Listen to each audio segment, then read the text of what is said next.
The shopping mall was crowded on a Saturday afternoon, filled with families, teenagers, and tourists wandering between stores. In the center of the mall stood one of the most popular fashion outlets, known for its trendy designs and expensive price tags. Inside, customers bustled about, but tension sparked when a woman walked in wearing a simple sundress and sandals, her natural curls framing her face. Her name was Alina, and though she looked like any other shopper, she carried a secret that could change everything. Unknown to everyone, she was the billionaire who owned the very chain of stores people flocked to for style. But to the staff, she was just another customer who didn't fit their image of wealth. Alina walked quietly through the aisles, examining clothes, occasionally smiling at the fabrics, but her simplicity drew stares. The manager, a tall man named Greg, sneered from behind the counter. He had always prided himself on spotting valuable customers, and in his eyes, Alina was not one. Dismissing her as someone who couldn't afford the merchandise, he whispered to a sales associate, "Watch her closely. She looks like the type to steal."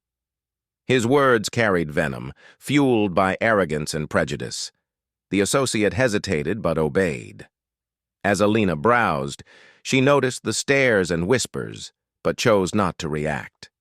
She picked a jacket and held it up, imagining its quality. Greg marched over, his voice sharp.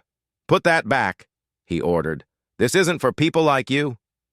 Shoppers nearby paused, watching the scene unfold. Alina blinked, surprised by his rudeness, but remained calm. "Excuse me?" she asked gently. Greg smirked, loud enough for others to hear. "You heard me. Don't touch what you can't buy." The crowd murmured, some shaking their heads, others curious to see how far this would go. Trying to maintain dignity, Alina placed the jacket back on the rack. But Greg wasn't finished. His pride needed to display power. When Alina turned to leave, he grabbed her arm and shoved her back slightly. "Don't think you can walk in here and play games. We don't tolerate your kind," he spat. Gasps echoed through the store. Before she could respond, his hand cracked across her cheek in a slap that silenced the room. The sound lingered like thunder, the crowd frozen in disbelief. For a moment, Alina stood still, her cheek stinging, her dignity bruised. Whispers rippled through the store. Did he really just hit her? That's assault. But Greg stood, proudly, his arms crossed, convinced he had displayed authority. "Now get out," he demanded. Alina's eyes, however, no longer carried shock. They carried power. Straightening her posture, she fixed him with a calm, unshakable stare. "Are you sure you want me to leave?" she asked softly, her voice steady yet chilling. The crowd leaned closer, sensing a storm. Greg scoffed. "Yes, and don't come back. You'll never afford anything here." Alina let his words hang in the air, then reached into her handbag and pulled out a sleek black envelope. She handed it to the stunned sales associate nearby. "Open it," she said. With trembling hands, the associate revealed documents stamped with gold seals, ownership papers for the entire retail chain. The associate gasped, eyes widening, before whispering, She owns this store." Murmurs erupted into shock as realizations spread. The crowd erupted into astonished chatter. Phones came out, recording the moment, capturing Greg's face as it drained of color.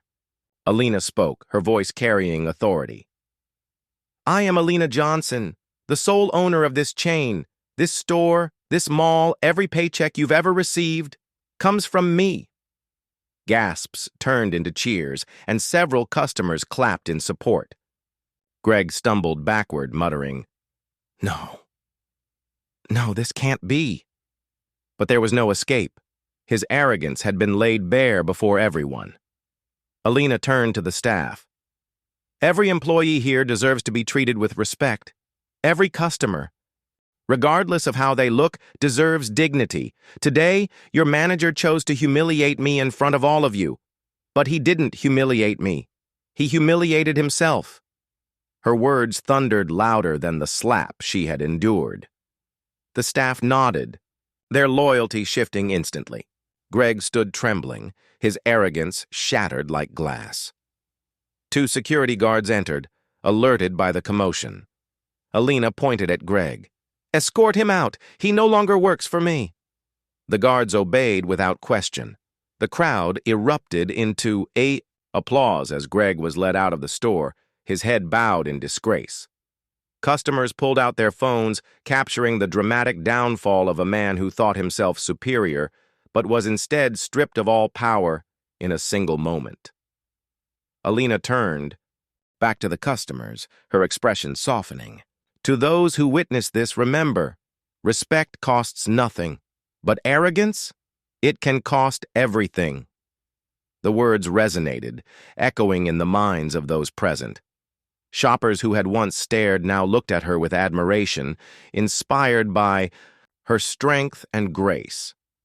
Later that week, the story spread across social media, becoming a viral sensation. News outlets covered it, praising Alina for her composure and strength. Comment sections overflowed with support, with many saying she had exposed not only Greg's cruelty, but the deeper prejudice in society. The video of Greg's downfall was replayed millions of times, each view amplifying Alina's message.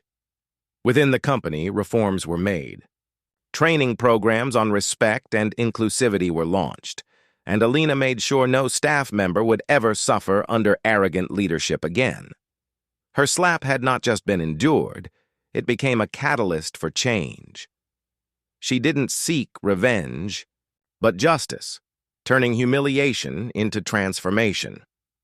Greg, meanwhile, faded into obscurity, his name remembered only as a cautionary tale.